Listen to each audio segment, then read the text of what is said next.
Hello everyone, this is Amreen from Reader Day Club. Now it's been a while, sort of been busy with so much these days with stuff that doesn't really involve books, reading or writing. But yeah, I have finally managed to sit down and talk about these two great books I've recently read: Daniel Defoe's Robinson Crusoe and Nietzsche's Thus Spoke Zarathustra. So let's start with Robinson Crusoe. Now I've added timestamps in case you want to just skip to Nietzsche, because Nietzsche. Okay, so also in this video I'll be adding timestamps for the excerpts I read as well, because I've realized that I often tend to read really long excerpts. So in case you want to just skip that as well. Okay, so what do I have to say about Robinson Crusoe? Reflections, yeah, but before that, let me give you a vague idea about the story. The novel Robinson Crusoe tells the story of a young and impulsive Englishman that defies his parents' wishes and takes to the seas seeking adventure. The young Robinson Crusoe is shipwrecked and cast away on a remote tropical island for 28 years. The story may be based on true life events. This classic tale of adventure features cannibals, captives, and mutineers. Some regard it as the very first modern novel written in the English language. So you remember the movie Cast Away with Tom Hanks in it? Yeah, so the whole stranded on an island experience is like that. Not entirely, of course, because this book has a lot more depth and philosophical value. The story is told with modesty, with seriousness, and with a religious application of events to the uses to which wise men always apply them to the instruction of others by this example, and to justify and honor the wisdom of providence in all the variety of our circumstances, let them happen how they will. Now, there are a lot of things just in this sentence that I'd like to talk about. For example, the story is told with a religious application of events to justify and honor the wisdom of providence. Again, religious application of events and wisdom of providence. Now, the word providence comes up quite a lot throughout the story, and I'll tell you the backstory behind it. Okay, let me just collect my thoughts. The backstory behind it. Okay, so the protagonist goes from being a non-believer, although I'm not sure whether he was a non-believer or someone who believed in God but didn't really care enough to do anything about it. Okay, so anyway, he goes from that to devotedly praying to God for saving his life. After all, he was the only one who survived the shipwreck, and he was cast away on an island with no wild animals to devour him. And eventually he also learns how to grow his own food, how to build a shelter for himself on the island, and all such things that are essential for long-term survival. So this is the providence that he talks about in the book. Let me read a reflection so you might be able to understand that better. I think I've marked it somewhere here. Okay. Even when I was afterwards, on due consideration, made sensible of my condition, how I was cast on this dreadful place, out of the reach of humankind, out of all hope of relief or prospect of redemption, as soon as I saw but a prospect of living, and that I should not starve, all the sense of my affliction wore off, and I began to be very easy, applied myself to the works proper for my preservation and supply, and was far enough from being afflicted at my condition, as a judgment from heaven or as the hand of God against me. These were thoughts which very seldom entered into my mind. So there are plenty of such reflections in the book where he talks about God and deliverance. Okay, so here's another one. Now I looked back upon my past life with such horror, and my sins appeared so dreadful that my soul sought nothing of God but deliverance from the load of guilt that bore down all my comfort. As for my solitary life, it was nothing. I did not so much as pray to be delivered from it or think of it.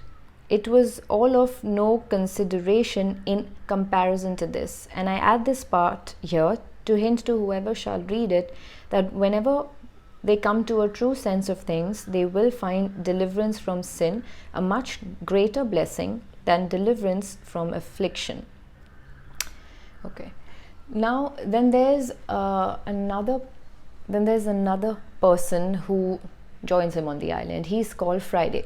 So Robinson Crusoe saves him from literally being eaten by a group of cannibalists. Not sure if that's a word. Okay, so there's mention of cannibalism in the book. Okay, so Robinson Crusoe saves Friday, and then Friday becomes his slave on the island. Yes, this classic tale has the whole fabric of slavery weaved into it somehow, and sadly with zero conscience, among many other things such as good versus evil, faith in God, friendship, loyalty, perseverance, fearlessness, solitude, and a few other things. To be honest, this book has so much content to talk about. When I have more time on my hands, I think I'll do a more, comprehensive review on it. One last thing that comes to mind is the nature of man. Now, there's a book known as Defoe and the Nature of Man by Maximilian E. Novak. In that book, the author talks about Defoe and the laws of nature, Robinson Crusoe and the state of nature, the problem of necessity in Defoe's fiction, Defoe's psychology, and the search for a hero. Basically, it's just general criticism in the form of a book. So let me just read an excerpt from that book. It's the last thing I do, I promise. 3 opinions on the solitary man were prevalent in Defoe's day. Some writers believe that the isolated natural man might, through the use of his reason, achieve the same moral and intellectual condition as the human being raised in society.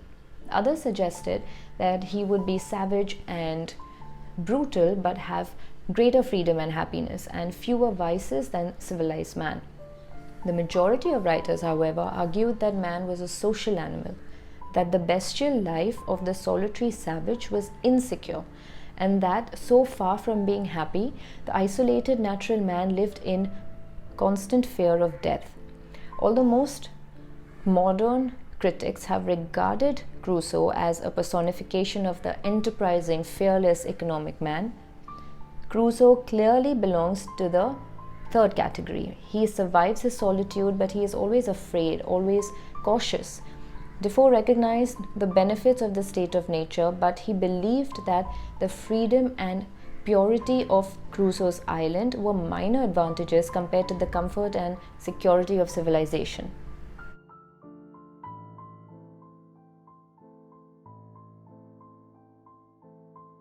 Okay, now let's talk about Thus Spoke Zarathustra by Nietzsche. I have been waiting to talk about this book. No offense, Daniel Defoe. Now, just because it's so, for the lack of a better word, confusing for me to collect my thoughts, since this was my first Nietzsche, I'm going to start at from the beginning of the book with a parable. And there are plenty of those that Nietzsche has used to describe so much in this book, and they're great for 2 reasons.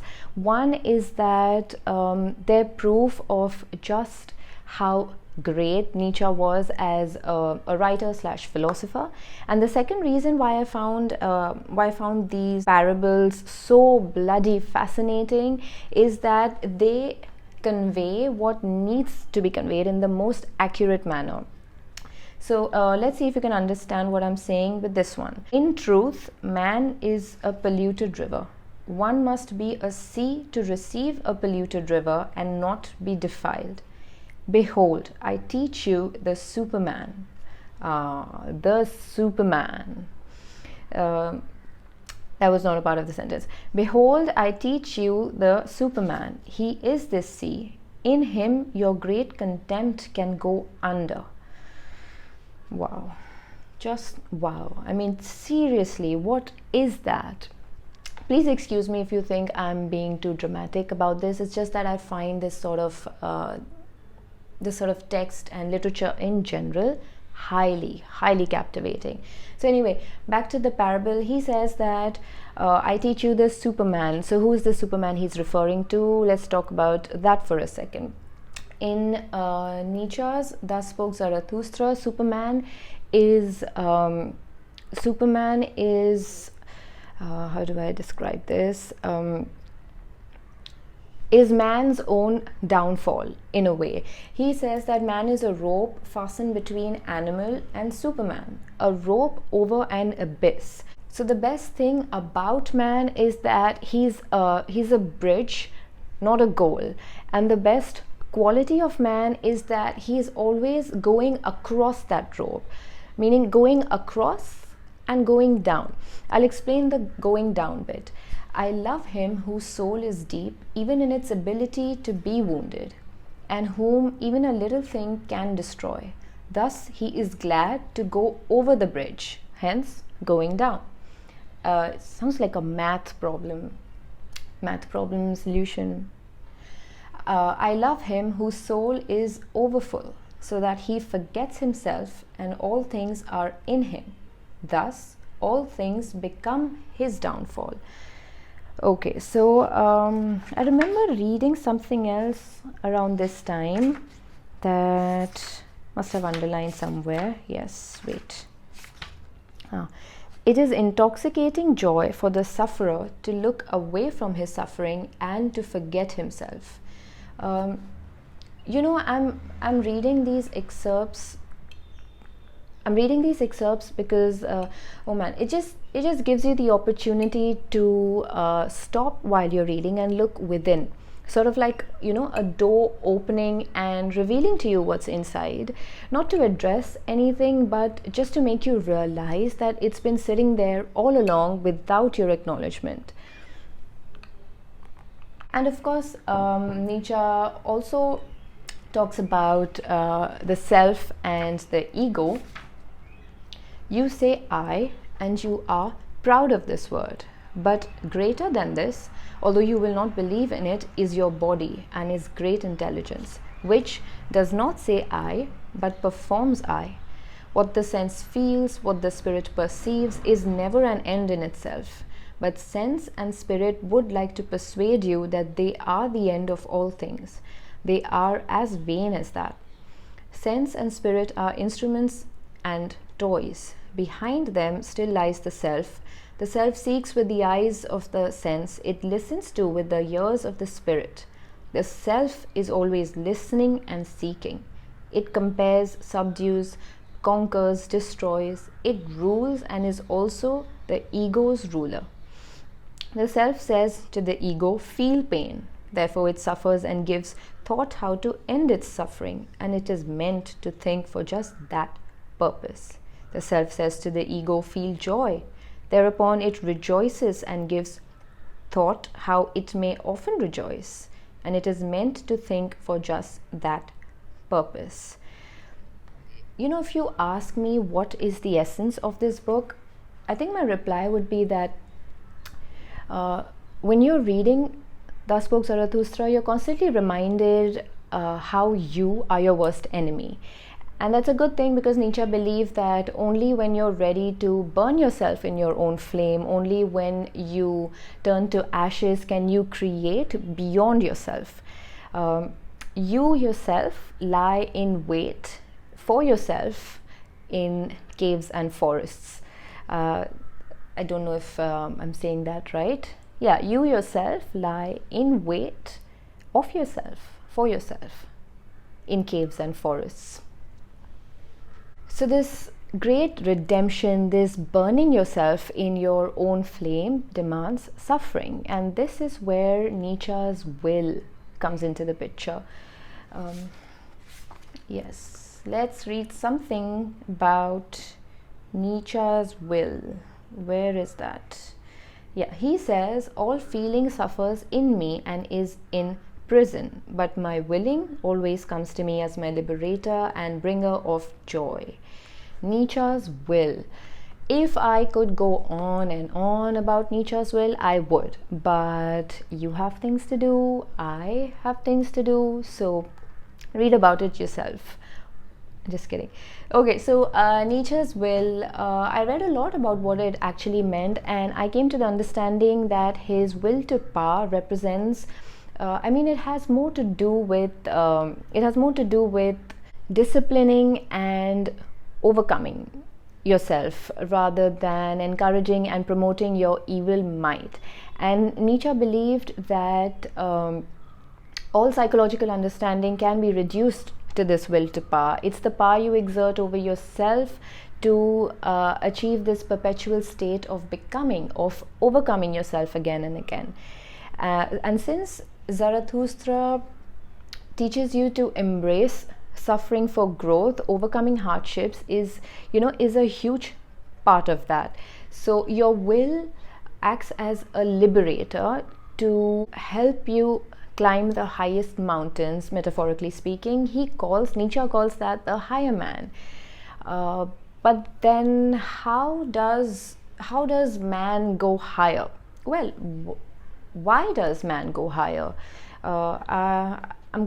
I'm going to talk about the why part later. In fact, I'm going to read an excerpt related to that, but now let's talk about how does man go higher.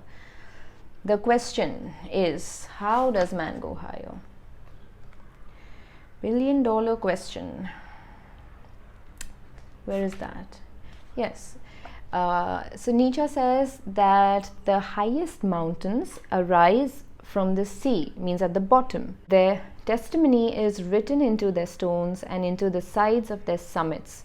The highest must arise to its height from the deepest.